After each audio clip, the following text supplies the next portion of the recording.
C'est officiel, Pierre Gasly a prolongé son contrat avec Alpine, avec qui il s'est engagé pour 2 saisons supplémentaires, à minima. C'est une information que nous avait plus ou moins révélée Flavio Briatore à Barcelone, et officialisée ce jeudi par Alpine. Ce mouvement de marché n'est pas le plus surprenant. Depuis le début, la plupart des observateurs estimaient qu'une prolongation Gasly était sur la table, et le départ d'Esteban Ocon à l'issue de la saison lui laissait le champ libre pour s'épanouir encore davantage dans cette équipe. Comme chaque mouvement de marché depuis le début de la saison, on va discuter tranquillement cette prolongation. Et j'aurai également un mot sur l'avenir de Daniel Ricciardo en fin de vidéo, parce que son cas est suivi de très près dernièrement. Au passage, Lance Stroll a lui aussi prolongé son contrat entre guillemets. Mais vous m'excuserez, on ne va pas en parler aujourd'hui, puisque chaque saison c'est plus une confirmation qu'il est en CDI plus qu'autre chose. Alors pour Alpine, le choix de prolonger Gasly est somme toute logique. Il a fait du bon boulot l'an dernier, et en ce moment, il est plutôt sur une bonne dynamique, après un début de saison un peu plus compliqué.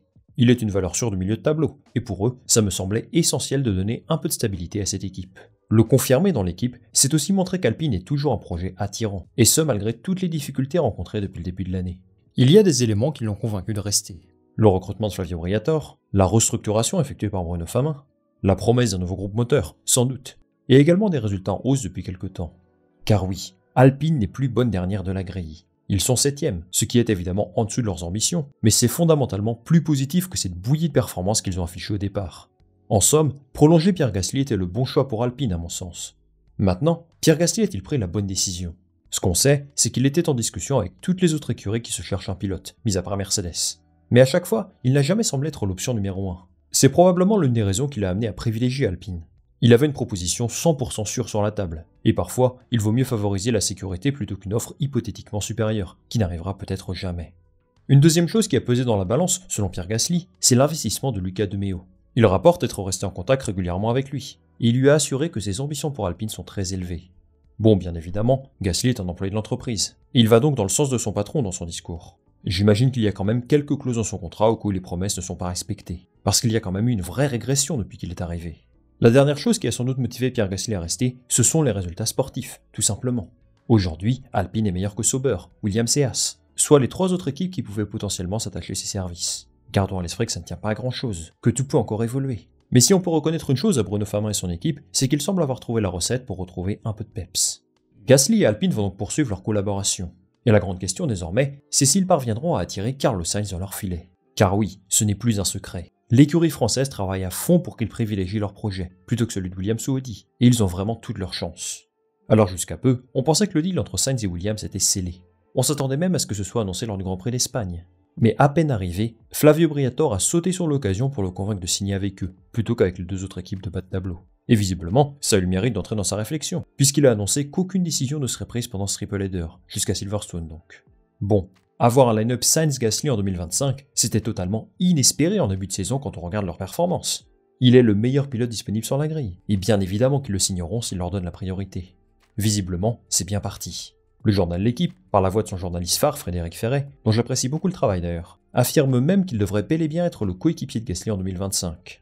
Alors depuis, il y a une mise à jour de l'article, où il n'a plus exactement la même assurance. Mais si ça se concrétise, ce serait tout de même un sacré accomplissement.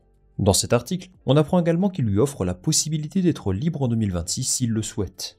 Ce n'est pas mal du tout comme proposition, parce que si la voiture joue le milieu de tableau, c'est un bon moyen pour lui de continuer à se montrer. Et s'il rate leur développement, eh bien il peut choisir de partir vers une nouvelle destination, tranquillement. C'est sans doute la grande différence avec la proposition de Williams. Parce que Jim Vols n'a cessé de répéter qu'il veut que ces 2 pilotes s'engagent sur le long terme, jusqu'en 2026 à minima. Mais en 2025, Sainz espère sans doute qu'une équipe d'un autre calibre se manifeste. Toujours selon l'équipe, on apprend qu'Alpine aurait promis à Carlos Sainz un moteur Mercedes à partir de 2026.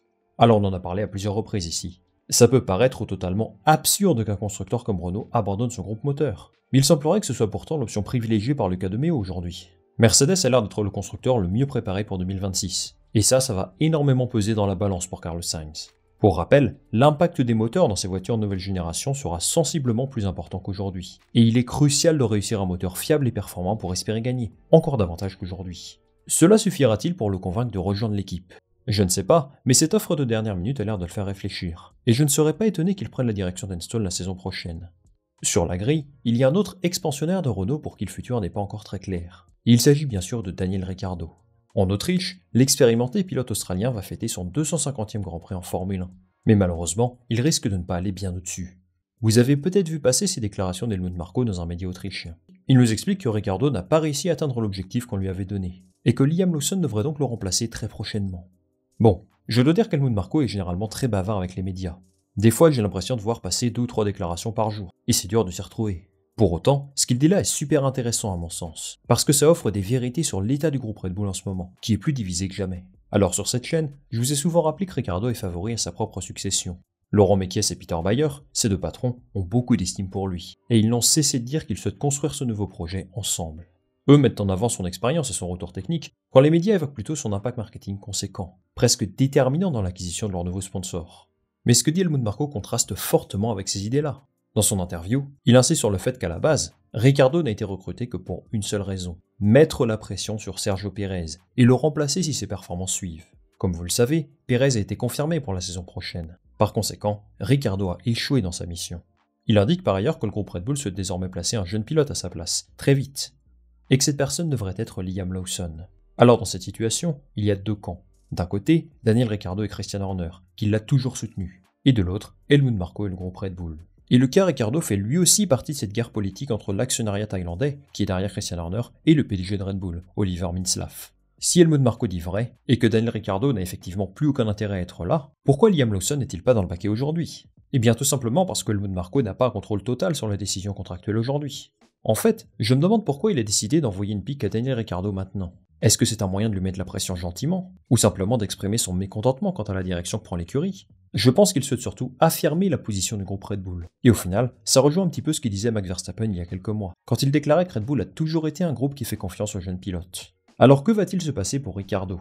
Honnêtement, j'aime bien le pilote. Et je pense qu'il a montré à plusieurs reprises cette saison qu'il en a encore dans les gants. Par exemple lorsqu'il se qualifie 5e au Canada. Mais ce n'est pas suffisant. Un pilote de son talent ne peut pas se faire mener 8-2 en qualification face à Tsunoda. Il ne peut pas avoir la moitié des points que lui. Et ses prochains Grands Prix vont être déterminants pour son avenir. En fait, si Yuki Tsunoda est le numéro 1 aujourd'hui, lui doit justifier qu'il apportera plus qu'un jeune pilote prometteur. Il a fait quelques coups d'éclat cette année, mais il doit absolument être plus constant pour conserver son baquet. D'ailleurs, elle sort de 2 Grands Prix plutôt bons au Canada et en Espagne, même si à Barcelone la Vicarbe n'était pas ouf je trouve. S'il continue d'évoluer en dessous de Tsunoda, je pense qu'il se fera remplacer par Liam Lawson après la pause estivale. En vrai, c'est une bonne façon pour Red Bull d'évaluer qui est le meilleur des deux, et de décider qui pourra prendre le baquet en 2025 en conséquence. Alors a priori, Liam Lawson est aussi proche d'Audi. C'est ce que nous indique Sky Sports, qui explique qu'Horner aurait eu des discussions pour le placer là-bas. Si ça se fait, ce serait un sacré manque de respect pour Théo Pourchaire si vous voulez mon avis, qui est toujours pilote sauber jusqu'à preuve du contraire. Mais je pense que Lawson va avoir droit à sa chance chez Vicarbe, dès cette saison. Sauf si Ricciardo élève son niveau de jeu et qu'il comble les 10 points de retard avec Tsunoda au classement. Scénario possible, mais pas le plus probable aujourd'hui. La pause estivale, c'est clairement la deadline, et il lui reste donc 4 Grands Prix pour sauver son siège. Pour 2025, Red Bull fera sans doute un choix entre Ricciardo, Lawson et Isaac Hadjar. J'ai l'impression que les 2 premiers partent avec un coup d'avance, mais Hadjar a tout de même un coup à jouer. Tout va dépendre de ses résultats en F2, qui sont très cohérents pour l'instant. Et s'il remporte le titre, je pense qu'il finira par prendre le baquet, l'an prochain ou en 2026. Il va falloir s'armer de patience, et les 4 prochains Grands Prix vont nous donner des éléments de réponse, assurément. Merci beaucoup les amis d'avoir regardé cette vidéo jusqu'au bout. Je vous attends nombreux en commentaire pour réagir à tous ces sujets, sur Sainz, Ricciardo, Gasly, Lance Stroll peut-être. Moi je lirai tout ça très attentivement. Avant de se quitter, pensez à liker cette vidéo et à vous abonner pour me donner un maximum de soutien et de visibilité. Je vous souhaite un excellent week-end de Grand Prix en Autriche et on va se retrouver très vite pour une nouvelle vidéo. Salut, à la prochaine!